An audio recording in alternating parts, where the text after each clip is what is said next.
this is not going to be a place for anybody with an ED. And I don't mean like ED, I mean eating ED. Because we are going to be talking about tracking food, tracking calories, tracking nutrients. Maybe you're a person with celiac disease. Maybe you're a person who's on a vegan diet for your health. Maybe you're still having issues with your gut like I am after doing all those things. And maybe you're at your wit's end.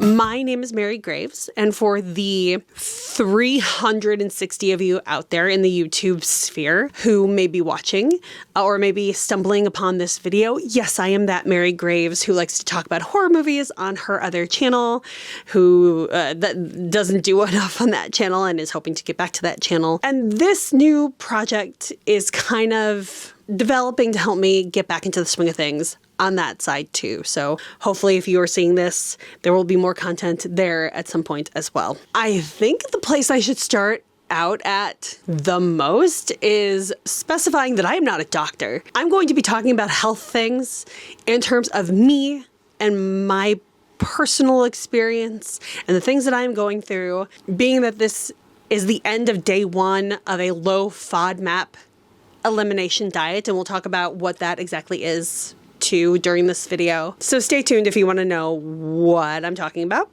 But I am not a doctor. I am not a nutritionist. I am not a dietitian. I have experiences with doctors and very little with dietitians. And I have a lot of experience in terms of trying to manage my own health and my own health issues. But I am not a doctor. I am not here to give you medical advice. I'm going to develop like a little icon that can just flash up on the screen in front of my face. Not a doctor, not a doctor. And then I'll probably like leave it in the corner here, there, somewhere on top, because I feel like it on top is much more worthy of an icon like that, just to keep reminding you that I am not a doctor and I am not here to give you doctor's advice. If you so choose to be inspired by my stories, that is up to you what you do with that. I am not your mom, and I am not, say it with me, I'm not your doctor. I'm not your doctor. I'm not. I'm really not. Not your doctor. Let's put that out there. First things first. So what am I doing here? What am I doing with this channel? Like I said before, I am on day one, or I just ended day one, because I'm going to go to sleep as soon as I'm done filming here, of who am I kidding? I have some laundry to get done, and then I'm going to go to bed, because I'm a night owl. I am on at the end of day one of a low FODMAP diet. We're getting ahead of I'm getting ahead of myself.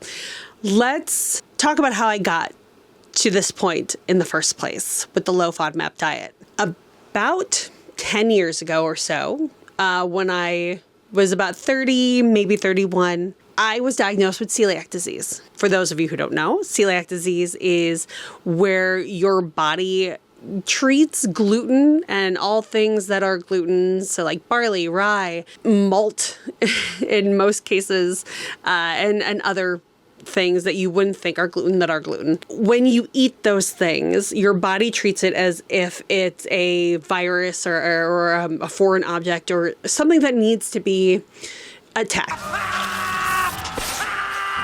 Oh, you see that? His dick's flying off. It's an autoimmune disease. When you eat those foods, your body has an immune response to it, and it's basically your body attacking itself. And it has to do with your intestines and these little hairs that are in your intestines that fall off basically as part of the whole your body attacking itself thing.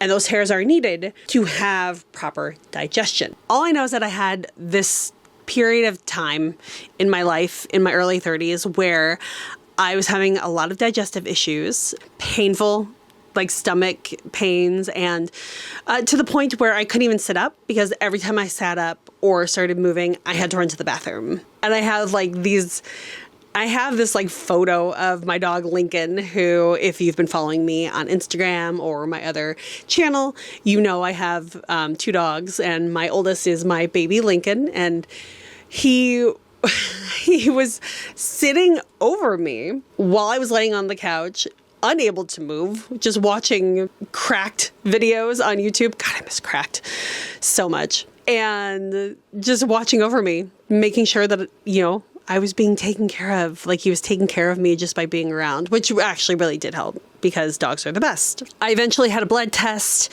and they determined that I have celiac disease from that blood test. And the side effects are many. If you're a celiac sufferer, it goes beyond your stomach. But so many things are connected to our gut health anyway. Tons of articles are out there about that. I will probably talk about them at some point as well. So that's where we started. I kind of ignored the diagnosis for about 5 years before things started to be unignorable. I may have just made up that word, but I didn't want to give up the foods that I love. I was not in the happiest place in my life at that point. I didn't like the job that I had.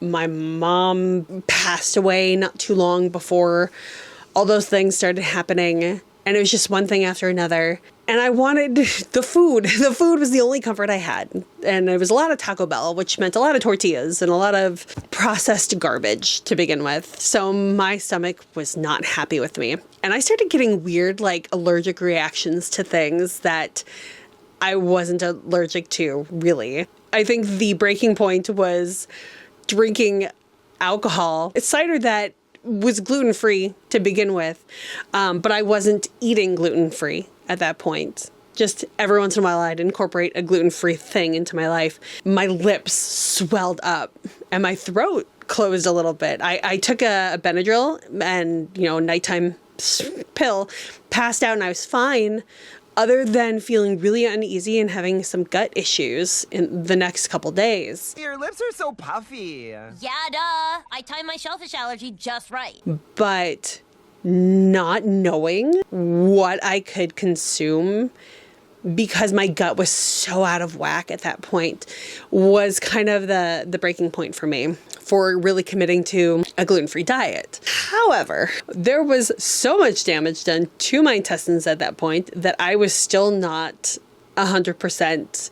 I was still having the occasional allergic reaction to a random thing that I would have eaten or drank before that didn't give me a reaction. My stomach was still uneasy. I was having aches and pains and my skin was breaking out. And eventually, another New Year's Day, after being sick from an allergic reaction, watched a documentary called Eating Yourself Alive. I think that's what it's called, or Eating You Alive, which was a documentary about going vegan for your health.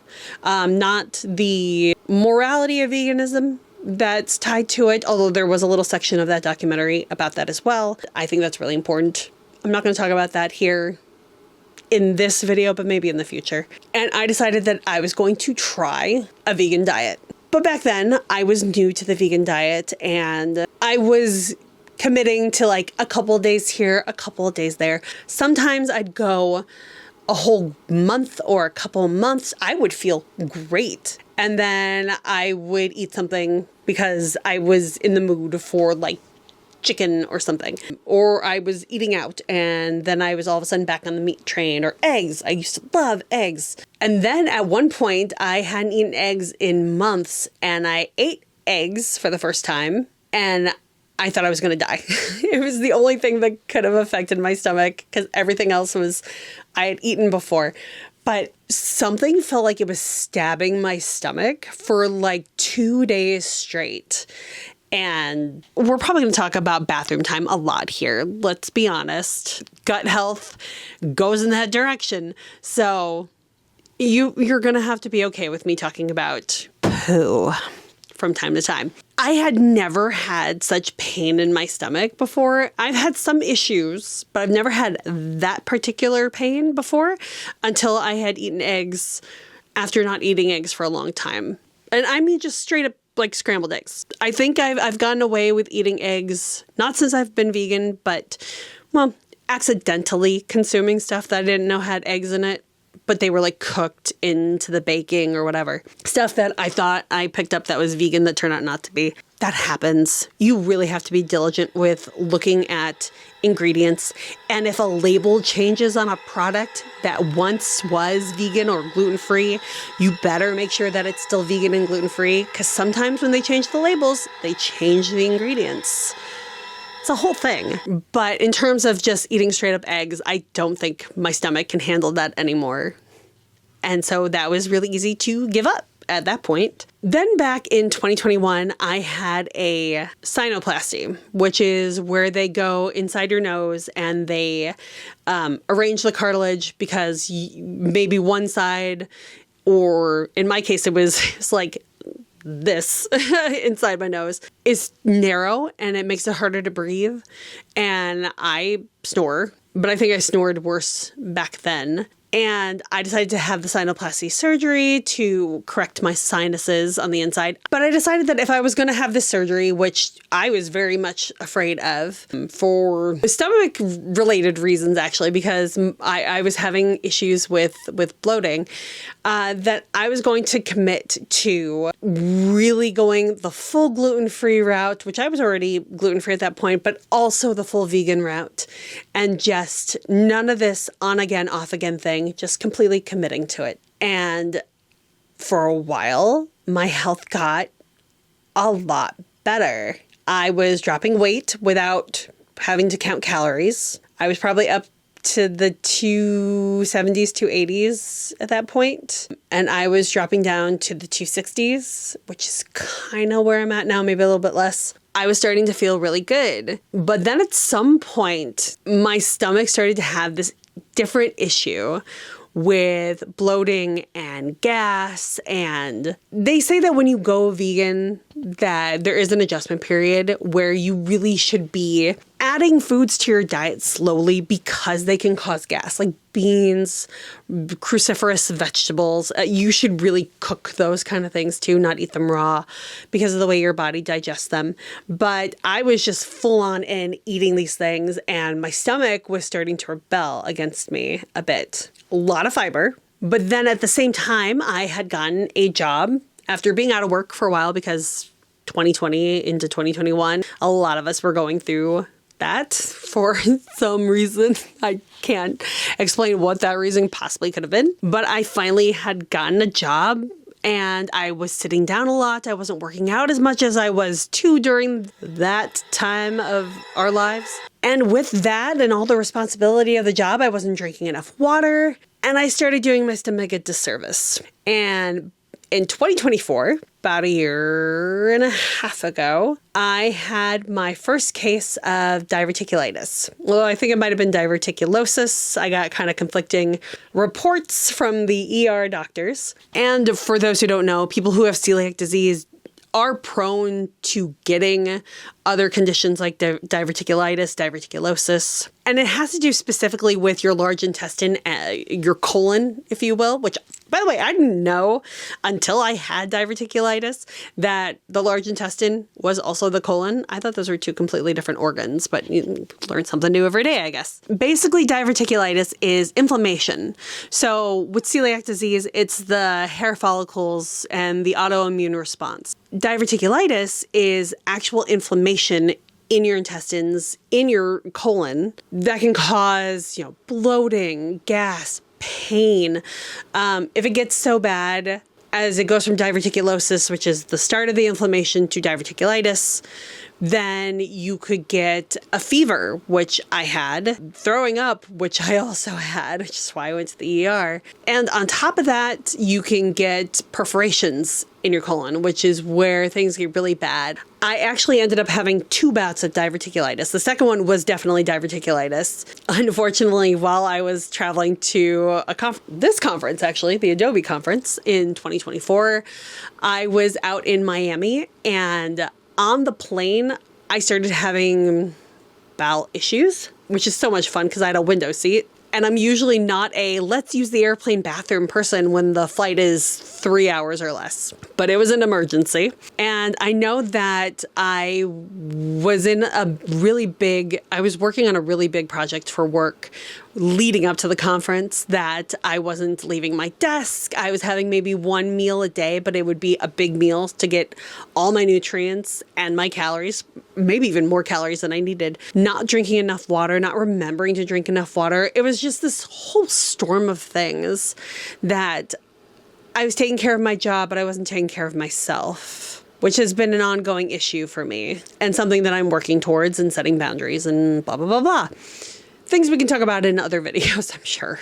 And this second time around, I tried my hardest to not, fall into the trap of, I'm going to keep eating, I'm going to keep drinking, and it'll pass. The pain will pass.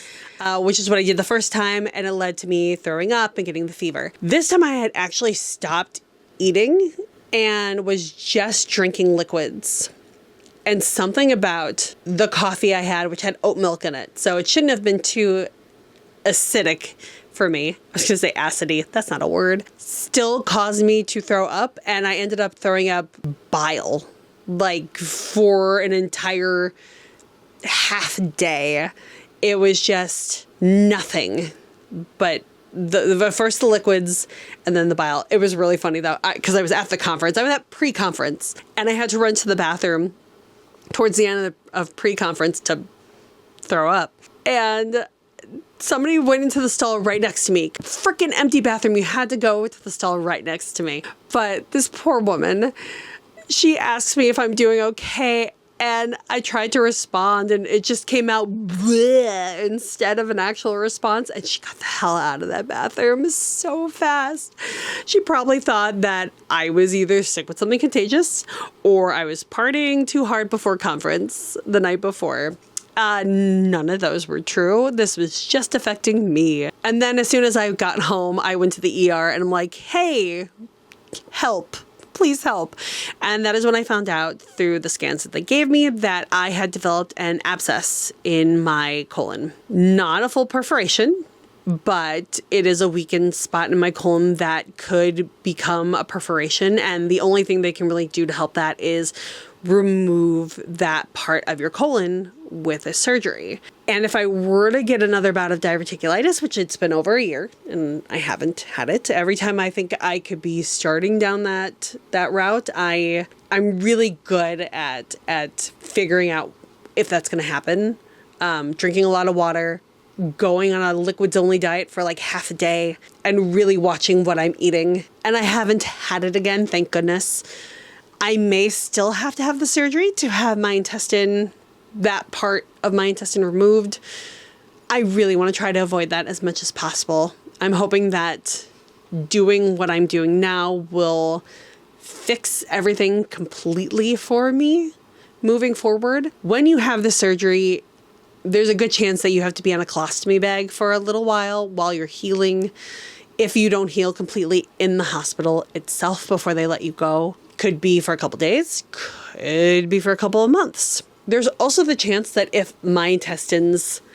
I get another bout of diverticulitis and my intestines really have at it, that I could be on a colostomy bag for the rest of my life. Which, no shame to those people out there that have to go through that. It happens. I don't want that. Nobody wants that to happen. So the fact that that could be my future is really scary, and I don't want to go down that route. Oh, and on top of that, I have an aunt who did get part of her intestine removed. I don't think she's ever followed a gluten-free diet strictly either, and she's in her 70s, maybe close to 80 now, and is dealing with I think colon cancer. I don't know that removing the intestine is necessarily the way to go. I feel like your intestines are a certain length because they need to be a certain length to digest things. So why am I telling you all this? What are we doing here? Well, first of all, welcome. This is my health journey starting today. Why would you possibly be interested in hearing any of this? Well, maybe you're a person with celiac disease. Maybe you're a person who's on a vegan diet for your health, and hopefully also for all the good moral, environmental things that go with it too. But also, maybe you're still having issues with your gut like I am after doing all those things. And maybe you're at your wit's end. And maybe like me, you also have some weight to drop. I'm about 100 pounds overweight, and I've always had an issue with my weight. But after an experience that I had over the last few weeks and something that happened recently, I feel finally focused enough to be ready to do this, to start this journey and to complete this journey and to reach my goals. And then at the end of this, maybe I'll still get the surgery to remove that part of my intestine that's broken. Maybe I'll have actually healed that part of my intestine and it won't need to be removed. I think that's possible. Again, not a doctor, I don't really know. But I feel like I need to chronicle this journey because there's got to be other people out there like me who are going through this. And I don't see a lot of them talking about it. I see people losing weight, dealing with PCOS. Michelle McDaniels, love her stuff. If you don't watch her, you should be watching her. You're losing weight at certain ages or losing weight and having skin removal surgery. But I don't think I've ever seen or heard anybody talking about losing weight, having the conditions that I have where, it's not just about the weight loss. Weight loss is a perk and necessary. It is very much necessary because we could talk about weight and joints and how it's held me back in future videos for sure. Things that I love to do that are so much harder to do because of my weight. And, for those of you who might be stumbling on this video and are part of the body positivity community. One, I think body positivity is important.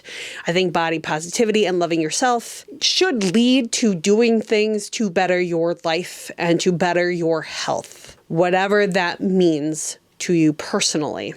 But there is a segment of that community, I think it's a large segment, that thinks that losing weight is losing people, a type of person. I don't want to use the word. I don't think I'm allowed to use the word on YouTube that they consider weight loss to be. They don't even like before and after photos. I think those people are less around than they used to be. But I know that there are people who might stumble on this video that feel that way. For those people, I do not identify myself by my weight. My weight is something that has happened to me, and I am a million other things than my weight. And a lot of those things I would like to get back to, and they're hard to do because of my weight. I also have an aging father that I live with that I'm going to have to take care of, and that is going to be easier to do when I am more mobile than I currently am. If you are part of that segment of the community and you can't see past that point of view, where you think that by my losing weight, I am eliminating myself as a person, in my case, you are wrong. And in the words of somebody you might know as Delightful Derek, you can suck my fat one. And that's the last we're going to discuss about that. Anywho, so I'm a person who has about 100 pounds to drop. I carry it all over my body. I'm lucky in that way. It makes it easier to shop for clothes. That is a privilege. Not everybody is built the same way I am, but I do have that amount of weight to lose. Of course, depending on how much muscle I gain through the process of losing weight, that number could change. And I will have doctors evaluate me the closer I get to my goals to make sure I'm not losing too much weight and hurting myself in this process. So there are a million reasons for me to go down this journey to lose this weight. For one, I've been a singer my entire life.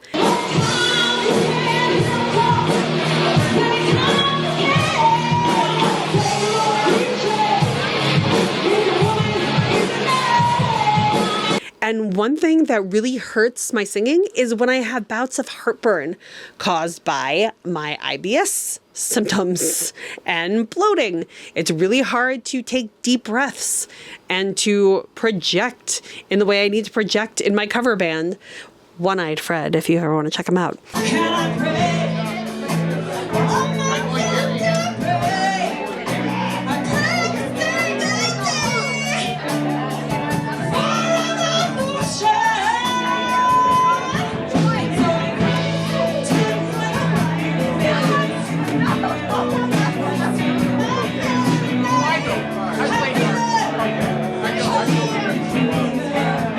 And it's hard to have energy and do the things I do on stage. I like to jump around on stage, and I have a tambourine, and I like to be dancey with it when I'm bloated and when my stomach is irritated and when I'm like, oh my God, when are we taking an intermission so I can run to the bathroom?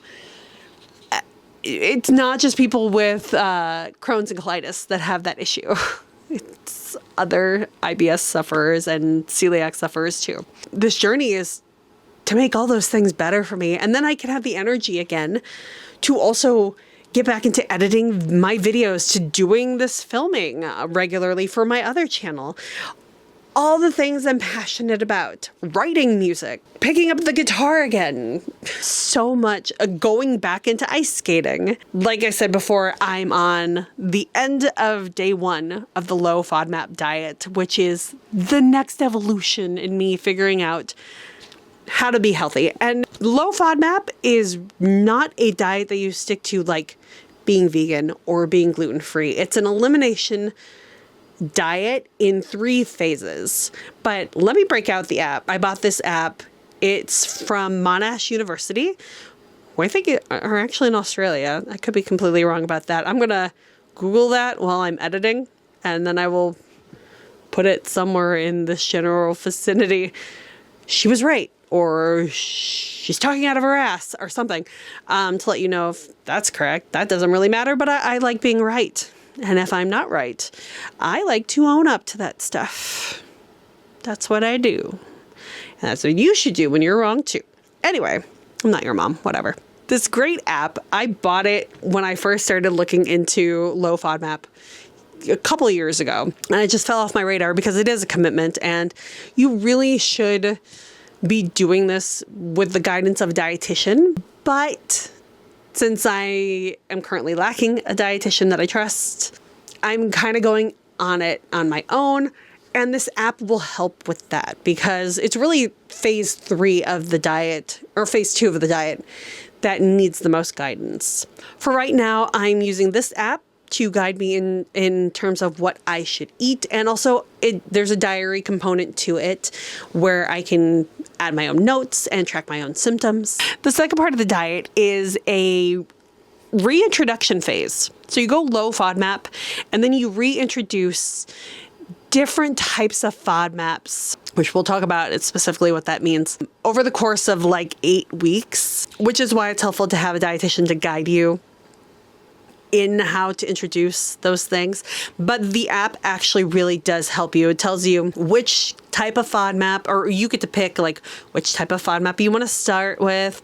And then it tells you day 1, add, you could choose from this list of foods that fall under that category. And here's the amount you should eat on day 1. Here's the amount you should eat on day 2. Here's the amount you should eat on day 3. And then you track your symptoms. And you can figure out what amounts your body can handle eating. Might be the highest, might be the lowest, might be none at all. You might have symptoms immediately upon eating whatever it is. I feel like since I already know tomatoes and onions are not so great with me, if those are the foods I go with, as soon as I start eating them, I'm going to have some sort of stomach reactions because I limit those foods in my diet already. And then the third part of the elimination diet is incorporating the foods that you can eat in the amounts you can eat into your regular diet. And basically the third part of the low FODMAP diet is just eating what your new normal is after phase 2, basically, telling you what you can and can't eat. That's how the diet works in those 3 phases. Let's talk about what I've learned about low FODMAPs, or about FODMAPs in general, from this app, which I'll have somewhere on screen, some screenshots that I've already taken at this point. Okay, so about FODMAPs. FODMAP, it's FODMAP, and those all stand for collection of short chain carbohydrates, or sugars, basically. And I've had great success cutting sugar, like added sugars, out from my diet. It's just harder to do because then I have a day where I'm like, oh, I'm going to get cupcakes cupcakes or something with a friend, and all of a sudden all I want is sugar again. So this is a little different than that. But I have felt good eliminating those things for a short amount of time. Anyway, FODMAPs are a collection of short-chain carbohydrates or sugars that are not absorbed properly in the gut, which can trigger symptoms in people with IBS. So we're talking about gut stuff. We're talking about absorption, which happens in the intestines. Celiac sufferers have issues with their intestines. So low FODMAP diet for a celiac sufferer is actually pretty common nowadays from what I've been reading. And I'll talk about an article that I've read previously in a minute as well.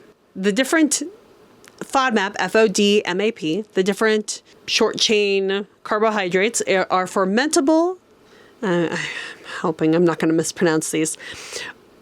Oligosaccharides, disaccharides, monosaccharides, and polyols. Okay, I guess A doesn't stand for anything. It's just and. So fermentable. Process through which gut bacteria ferment undigested carbohydrate to produce gases. Oligosaccharides, fructans, and GOS. I don't know what GOS is, but it's found in foods such as wheat, rye, onions, garlic, and legumes pulses. I love garlic, and I have to give up garlic for this entire diet, and it'll be one of the first things I introduce back into my diet because I miss it, and I don't think I have a reaction to garlic. Onion, yes, but I think I'm good with garlic. And then, of course, I'm celiac, so wheat and rye are going to stay out of my diet too. Legumes, I can't even really eat beans on this. I think maybe in small amounts, but even then, they don't recommend most beans, so at least I can have my tofu. Tofu is one of my favorites, so I can eat that. Disaccharides, lactose, found in dairy products like milk, soft cheeses, and yogurts. I am not eating most of those things because vegan, but I wonder if, because you're not allowed to have soy yogurt on this diet because of the way soy is processed in the makings of certain products like yogurts and soy milk. Actually, it leaves behind certain FODMAPs, so I can't have the soy milk that I like. I can't have soy yogurt. I can have coconut yogurt, and I can have tofu because of the processing for firm tofu, not silken tofu. You have to limit silken tofu, but you can have firm tofu, and I do extra firm tofu. It's fine. For some reason, the processing doesn't leave high FODMAP material behind. And the app guides you in that too. There's a whole food search thing that tells you the amounts you can eat and what you can eat and stuff and what to avoid. Monosaccharides, fructose, found in honey, apples, and high fructose corn syrups. I usually avoid high fructose corn syrup anyway. And polyols, sorbitol and mannitol, found in some fruits and vegetables and used as artificial sweeteners. I don't like artificial sweeteners anyway. Maybe stevia. It's not artificial. It's actually a plant sweetener, but sometimes they mix it. A lot of times they mix it with sugar alcohols, and those are usually pretty bad in people's stomachs anyway, so I try to avoid them. But then gums have them too. And so that is what FODMAPs are. FODMAPs and IBS. FODMAPs are rapidly fermented by the bacteria living in your intestines to produce gas. FODMAPs can also pull water into your gut. Water and production of gas stretches and bloats your gut to trigger IBS symptoms. And I think that's what I've been going through. Research has shown that people with IBS, 3 out of 4 people with IBS do feel better on this elimination diet. And then I already told you about the 3 steps in the whole process. The first step lasts about 6 weeks. Then the second step lasts for about 8 to 12 weeks. And then personalization is step 3, which is supposed to be basically how you eat moving forward. Once you know what you can eat and what you react to. And of course, they recommend getting a dietitian, but for right now, I'm going to try to do this without a dietitian. But the reason to have the dietitian is so that you can track and make sure you're getting all the nutrients you need as well. I like to use the app or website and app Chronometer to track my food when I'm really getting into food tracking. This is not going to be a place for anybody with an ED. And I don't mean like ED, I mean eating ED, because we are going to be talking about tracking food, tracking calories, tracking nutrients, because it's really important to make sure that I'm not missing nutrients. One thing I know that will be pretty easy to get is fiber on this. Already day one, I've had more than enough fiber, and I've calculated for day 2, which is going to be the start of my actually... Here's the thing. Day 1 of this diet, going off of the amounts I'm allowed to eat based on this app, I could already tell just based on my breakfast that I'm not eating in a calorie deficit, or I'm not starting to eat in a way that would give me a calorie deficit to drop the weight that I want to drop. Although I think that when I wake up tomorrow morning, just based on bloat alone, I might have some weight drop just from eliminating some bloat. For the long haul, the 100 pounds I want to lose, I can't eat like that every day. In fact, I was tracking the calories as I was going along, calories and also nutrients and stuff. And I missed 1 or 2 items. I probably ate around 2,000 calories, which is not bad. That is like what I should be eating to maintain my weight. Well, not maintain my current weight, but maintain my goal weight. To maintain my current weight, I probably need to eat around like 3,000 calories, like maybe 2,800. But to maintain my goal weight, between 1,800 and 2,000 or like 2,200 is what I would be eating. However, the diet I'm going to follow on top of this is going to be inspired by my time with curves. We'll talk about my whole diet history over the course of the next few weeks and videos and such. But there was a time in my life where I was a member of Curves, that gym that was just for women, and doing the workouts and stuff. And they had a diet program, and it was a calorie cycling program. And it worked really well, actually. My problem was that I didn't like leaving the first week, which is the lowest calorie week, and you're only supposed to be on it for 1 week, because I would drop weight a lot during that week. Like doing it for the first time, I dropped 10 pounds in a week, which awesome, but not healthy to maintain for a long amount of time. You're really supposed to lose like 1 to 2, maybe 2.5 pounds a week on average. So trying to lose weight that quickly ruined my energy. It was not good for my metabolism. And I would get off the diet and binge because I was hungry. So we're going to do it the right way this time, starting tomorrow, which is after midnight. So starting today, I'm going to be doing a week of the low calorie, but I'm not going to go as low as back then, because you were supposed to be, or for me, for women, you were supposed to drop your calories to around the 1,200 mark. So I would keep it in like the 1,200 range, so 1,200 to 1,300. Trying to get enough protein in my diet and tracking nutrients doesn't really work that well to go that low anymore, especially vegan diets.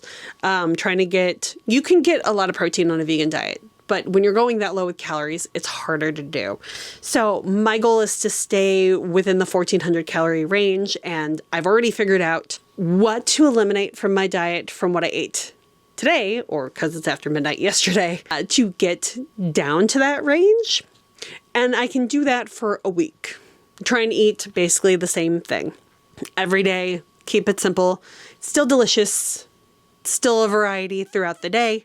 Keeping it in the 1,400 range for about a week. And then for the next 4 weeks, upping the calories.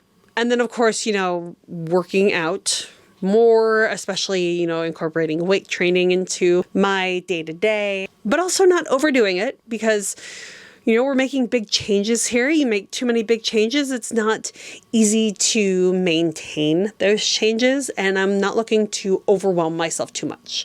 The diet itself is already going to be a lot for me to track. Luckily, I'm on break from work for another half a week. Half a week? It's Saturday. Yeah, a little less than half a week. I do have some time to adjust before going back to work, which is nice. For the next 4 weeks, I'll up the calories to basically what my basal metabolic rate tells me I should be eating. According to my Hume weight scale, or body scale, because it does more than just measure your weight, it measures your water. Not sponsored. I know a lot of health people are sponsored by Hume. That's why I bought the scale in the first place, because two of the YouTubers, Merle. Merle's another vegan YouTuber that I like to watch. Her and Mike the Vegan have both been sponsored by Hume Body Pod, I think is what they call it. And I got inspired and decided to buy it a few months ago, and I actually really like it. I like that it gives me a score, and there's an app that goes along with it that gives you even more information. You do have to pay for the app to use all the features. That part sucks. There's too many subscriptions. I'm giving it a whirl for a year, and so far I like it. Again, not sponsored. I just started this channel. Please sponsor me, Hume. Please sponsor me at some point. So the Hume app told me that I should be eating around like 1,600 to 1,700 calories. So my goal for the next 4 weeks after that first low calorie week is to eat around the 1,700 mark. Trying not to go over 1,750, but trying to go above 1,650. Try to keep it in that range for about 4 weeks. And then for a week after that, you're supposed to eat your maintenance calories. What would be your maintenance calories for your goal weight, basically. So that would put me in around the 2,000 calorie mark. And then you weigh yourself every day to make sure that your weight's not going back up. So you kind of adjust your calorie intake there. The whole purpose of this, and I know this is triggering for people for sure who are super into counting calories and that, but the whole point of doing it this way is so that you don't fall into that whole the Biggest Loser trap. They dropped their calories so low for so long, and they did so many workouts for so long to drop weight so quickly. It ruined a lot of their metabolisms, and most of them shot back up in weight. The point of doing the calorie cycling is to prepare you for your maintenance mode, for when you're not going to be eating low calorie anymore. You know, you get an idea and an understanding of what your limitations still are without feeling like you're sacrificing, because you did lower calories, but now you're eating higher calories. And then also, like, if you have a vacation or you're going out or it's the holidays or something and you're not going to be able to track your calories, you can do a quick calorie cycling, like for January after the holidays or something. Do a quick cycling. You do like a few days of really low, then do the medium, and then get back to your maintenance. It's to prep you for what life throws your way. And on top of that, the Low FODMAP diet, elimination diet, will help me know specifically what foods trigger my stomach, zap me of my energy, and which ones actually promote a healthy gut. So that is the whole plan in terms of diet. And then we can talk about exercise later on. Right now, I'm just focusing on the diet. Diet is 80% of the struggle to get healthy or to be healthy. And then, you know, I would love to have endurance and be a kick-ass lady person, you know, like all the people I watched in movies growing up. So that's the plan. And that's the journey I'm about to take on. And it's a lot. And why now?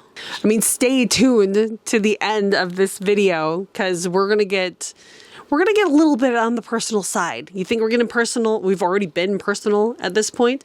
We're going to get just a little bit more personal in my life. We're going to have a moment. So you're going to want to stick around for that. But before we get to the personal moment, I wanted to bring up this article that I had mentioned earlier about celiac disease and low FODMAP diets that I think is very pertinent, from celiac.org, which is the Celiac Disease Foundation's website. They have an article that I'll link to it, but I'll just hit some highlights. FODMAPs and celiac disease. While most patients with celiac disease see their symptoms improve while on a gluten-free diet, like I originally did, up to a quarter of adults, look at me, I'm one of those quarters, have persistent gastrointestinal symptoms despite strict diet adherence and complete intestinal healing. I will say this, the other reason that I got inspired to do this elimination diet is because of a friend of mine whose mom, who's in her 60s, almost 70s, was having diet issues, got diagnosed with celiac disease later in life, which means she had like double the lifetime compared to me that she was suffering through celiac symptoms without knowing it, go on this low FODMAP diet because her gut needed that much repair. And according to my friend, his mom not only felt better, but her attitude improved. She wasn't as depressed as she was before. Her hair got shinier even. The story that he told me about her was so inspiring. And if somebody who is 60-something years old can go through this, I should be able to. I should absolutely be able to. So anyways, so that's why I now is one of the reasons why I'm doing this. This may be explained by the overlap of symptoms between celiac disease and irritable bowel syndrome, or IBS, which include pain and discomfort, bloating and diarrhea, and constipation. Really fucking sick of the bloating, diarrhea, and constipation, guys. Really am. It's to the point where sometimes I'm afraid to sneeze in front of other people because I think I might fart or cough, or especially with this bronchitis, because I have to cough really hard. I'm like, I'm gonna fart. It's not good. I don't want to. And so it's like, I just don't want to be around people when I'm like this. I don't. Like I said, we're gonna talk about tooting and stuff on this channel, probably a lot. So if you think it's not ladylike, then you don't know ladies. Anyway, studies have shown that a low FODMAP diet may be an effective treatment for celiac patients who continue to experience IBS-like symptoms. The article goes into what FODMAPs are again. Extra gas and water causes pain and discomfort in the intestinal walls. Speaking of which, this is one of the reasons why we're talking about losing weight as well as getting my gut healthy. Why I'm not doing the GLP-1 route, which has been suggested to me by my doctor, actually, which is a little concerning that he would suggest it, knowing how many issues I have with my stomach. But I think some doctors still think that everything can be cured by losing weight. And while a lot of things can get better when you lose weight, if you need to lose weight, not by losing weight when you don't need to lose weight. You have to be particular about the way you lose weight if you have certain conditions. And what GLP-1s do, from my understanding, is, other than the food noise thing, which would be great to not have, they work by slowing down how food is processed within your intestines, so that your body hangs onto it more, so that you don't feel hungry and you don't want to eat more food, and that somehow eliminates the food noise at the same time, even though for me, food noise is also kind of emotional and psychological. So I don't know how that part of it works, really. But I guess the side effects that you can get if you don't, listen to the you're not really hungry signs because you have food in your gut still. The side effects are so painful that you eventually get rid of the food noise. Side effects like nausea, vomiting, and diarrhea may lead to dehydration, which may worsen kidney problems. But my intestines are not working properly. They are having their own issues. And I think that if I were to use medicines to affect how my intestines work even more, I am afraid. Like, okay, right now, things are traveling through my intestines too quick. Sometimes See, I thought they were traveling through my intestine too quick, but my doctor once said to me, you can't have diarrhea without the constipation where your body's been hanging on to the stuff for so long that it's now purging it in an inappropriate way.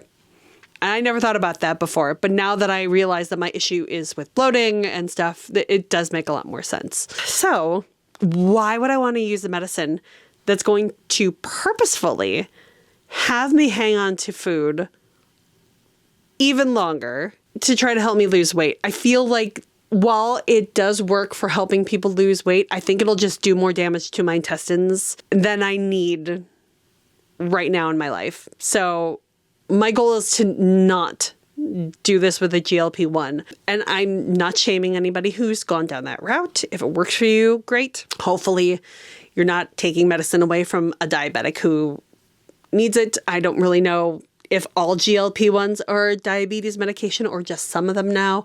And some of them are specifically for weight loss only. I don't know how that works. But I know that was an issue when Ozempic first came out.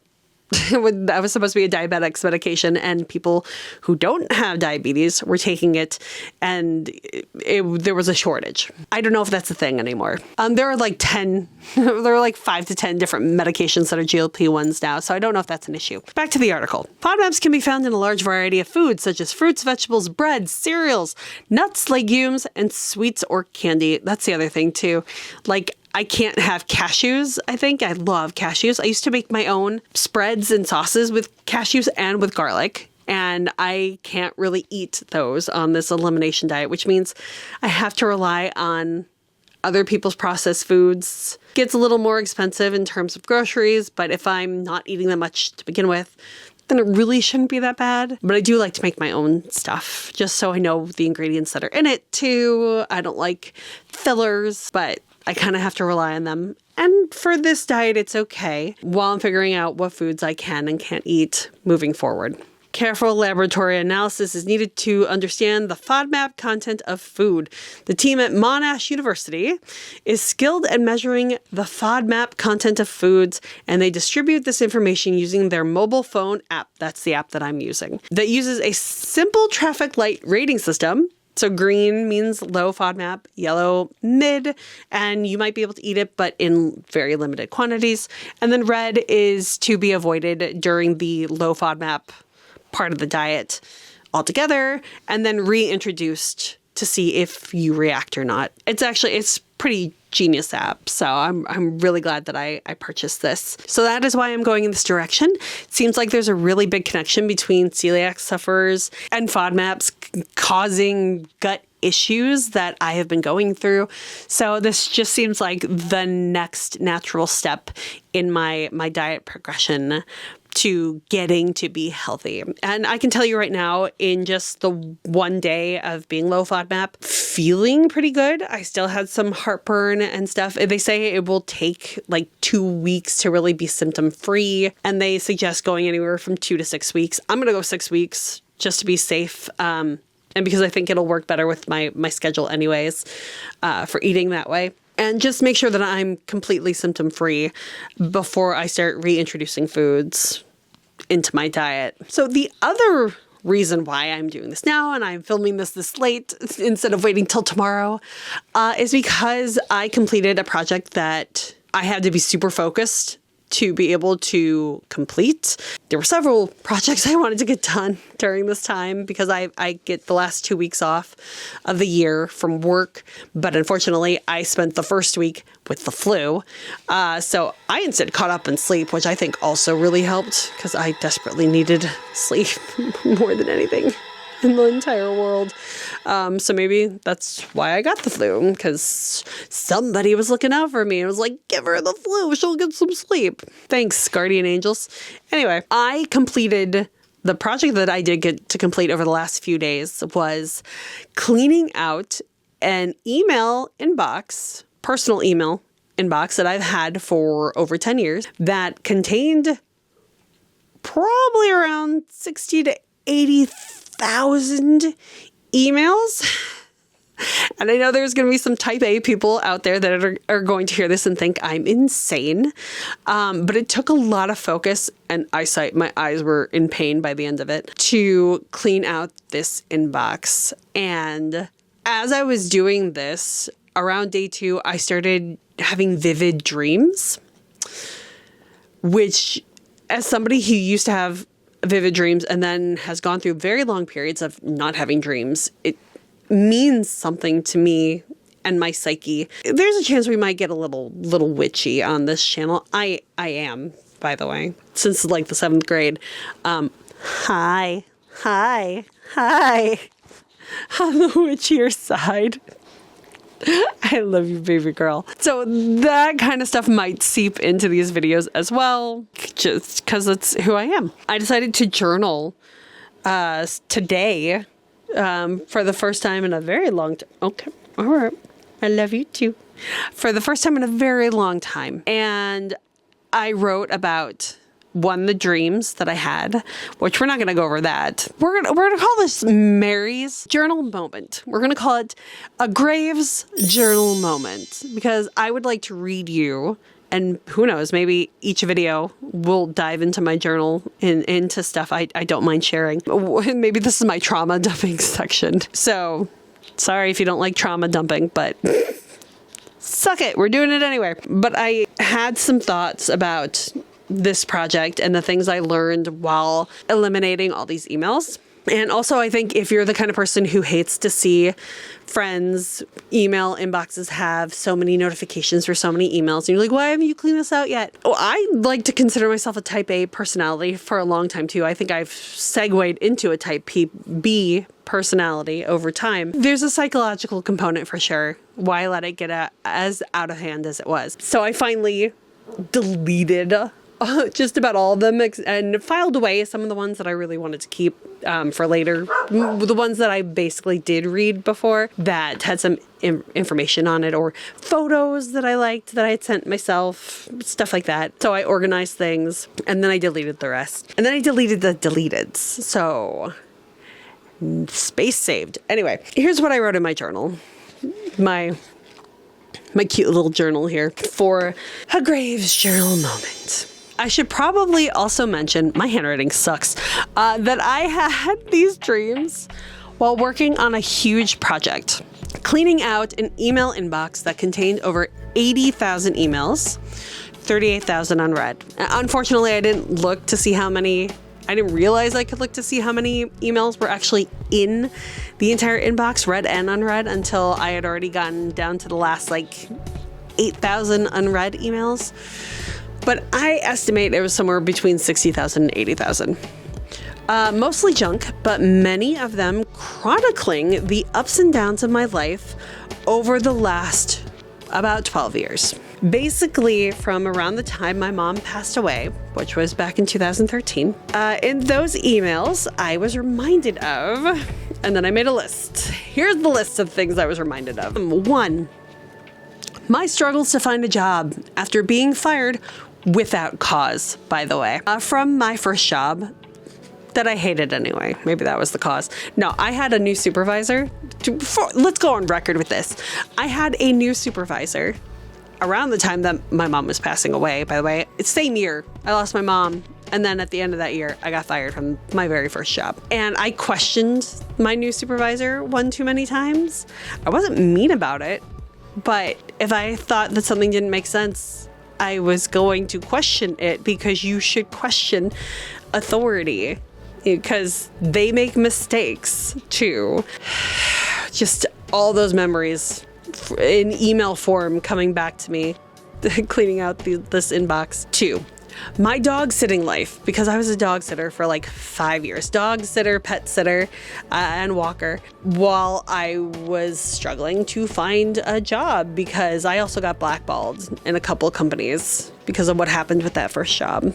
So much fun. But my dog sitting life, both the clients, human and dog, that I loved, and those that broke my heart, because there was a good amount of ups and downs. People that didn't really treat me right. And then also dogs that got old and passed away, which is one of the reasons why I wanted to get out of the dog walking business, because I realized that I had a lot of clients. I was a really busy dog walker, and dogs loved me, and people loved that I was so good with their dogs. But realizing that I was gonna have to lose like 10 plus clients at some point was just overwhelming. After I lost my favorite one to old age, she had to be put down. She was really sick, and I also really love that family. That was the nicest family I ever got to work with, and I'm still friends with them on Facebook. Just, it was really sad. It was a really sad time when they were suddenly not a regular part of my life anymore. There were emails about my 30th birthday, which was amazing, but also because I was such a popular dog sitter and dog walker, and my birthday happened around Labor Day weekend, I had to really push to make sure that I could get that time off so I could celebrate my 30th birthday. My friendships with people I no longer talk to or don't talk to nearly as much as I used to. Most for good reasons, some for sad reasons, including one that passed away not too long ago. The struggles of being a freelance videographer, which had its ups and downs as well, for sure.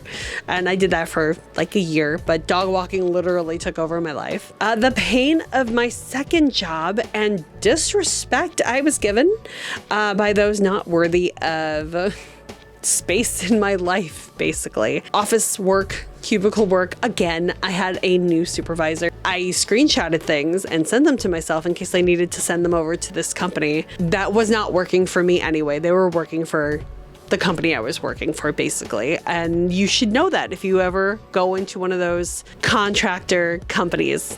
You are a product that they are selling to those companies. And they don't care about the product. They care about the company they're selling you to. And I got to relive all those feelings going through these emails. Bills and the struggle to pay bills, because when you are not hanging on to jobs, or you're not getting paid on time, or you're not getting paid nearly enough for the bills that you have, you get a lot of email notifications about, hey, pay your bills. So those were fun to relive. I'm in a much better place now, just FYI. It's not perfect, but it's better. Car accidents and lawsuits that formed from them. Weddings, both happy and meh.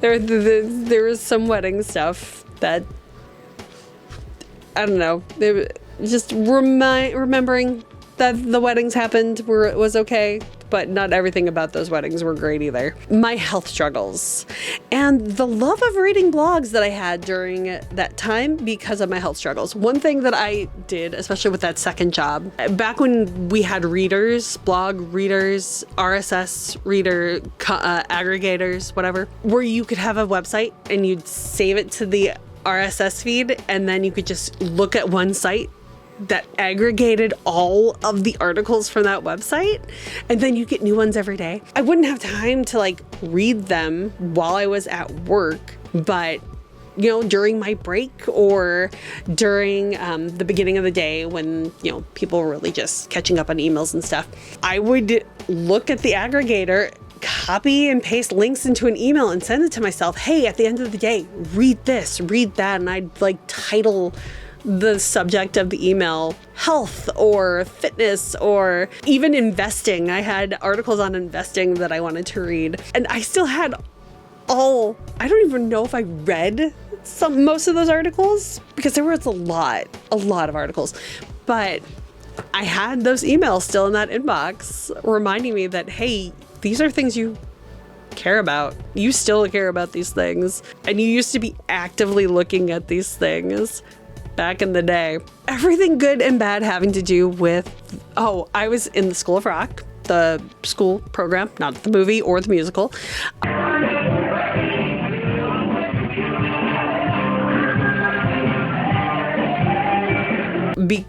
Because of my time in the School of Rock, I got into cover bands that I used to be in like 4 different bands at one point. Most of them cover bands, one that wrote original music that, even though I'm not in that band anymore, I still want to put that music out. So I'm hoping that with all this health stuff and getting my energy back, that'll be one of the projects I take on. And I'm sure we'll talk about music stuff on this channel too, because that's a huge part of who I am even today. But everything good and bad having to do with the School of Rock, because working with other adults, and adults can be petty and stupid. And my bands and rehearsals, from rehearsals and gigs to writing music and breakups and forming new bands. You know, when you're in bands with adults, some adults can be really stupid again, and I had that in email form.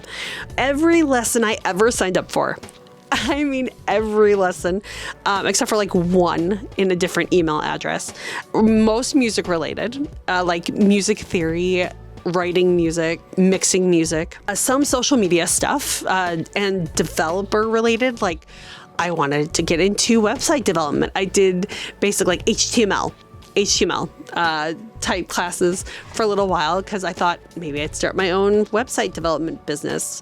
And I wasn't horrible at it. I just didn't love it as much as that I thought it would. But I'm a constant searcher, just trying to figure out what works best for me. And now I'm starting to figure it out. I'm searching less and doing more is the goal. But there's always stuff to learn. Oh God. And finally, Isagenix was an MLM that I used to be a part of for a year. The infamous time after my mom passed away and I lost my first job. My hot yoga instructor at the time tricked me into coming into a class that was supposed to be about nutrition, which was really a pitch for Isagenix and buying products, and then eventually for selling products, and then for starting your own team, because that's how MLMs work. You don't make money from selling the products, you make money by recruiting other people to sell the products underneath you. It's so predatory. Like, it was literally, she preyed on a person who was going through trauma and was looking for a path, and really I was just part of her downline. Some of the things I heard in some of those meetings that got me out sooner than later, thank God. But the money I spent on some of this stuff when I shouldn't have. But what I wrote specifically was, and Isagenix and the trauma of being taken advantage of in my most vulnerable hours by an MLM. Fuck Isagenix and my ex-hot yoga instructor.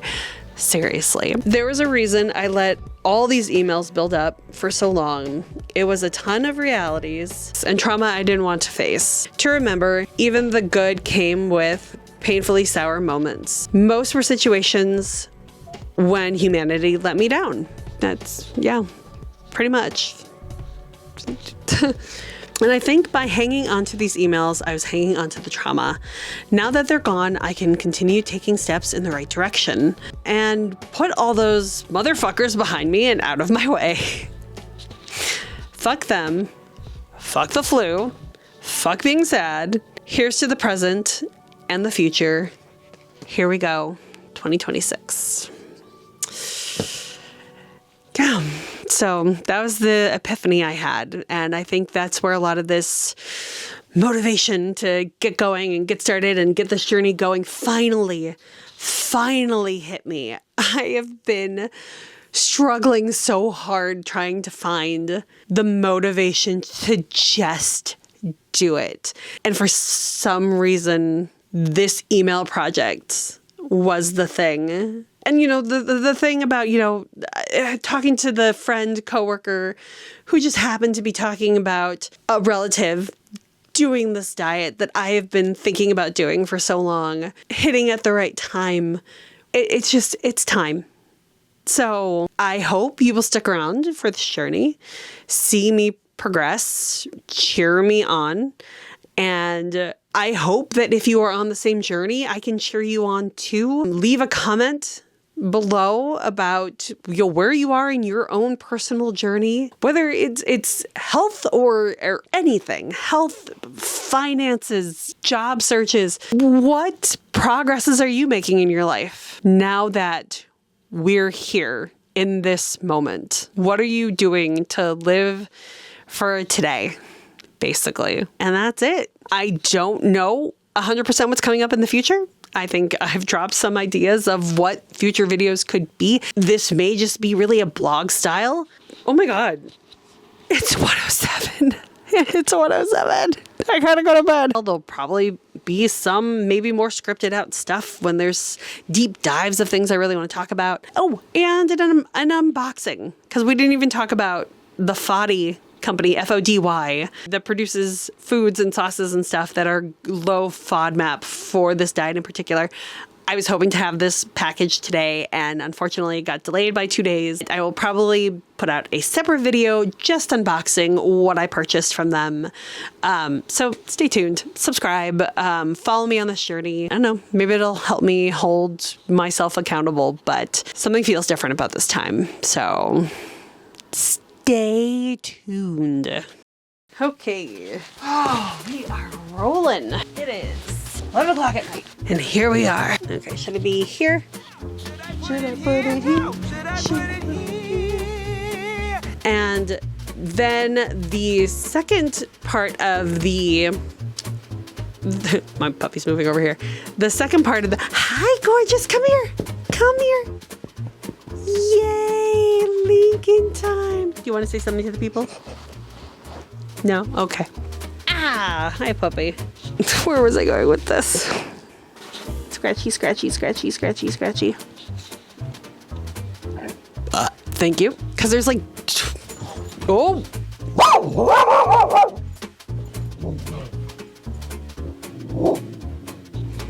That's Sophie. That's my Sophie. Scratchy, scratchy, scratchy, scratchy.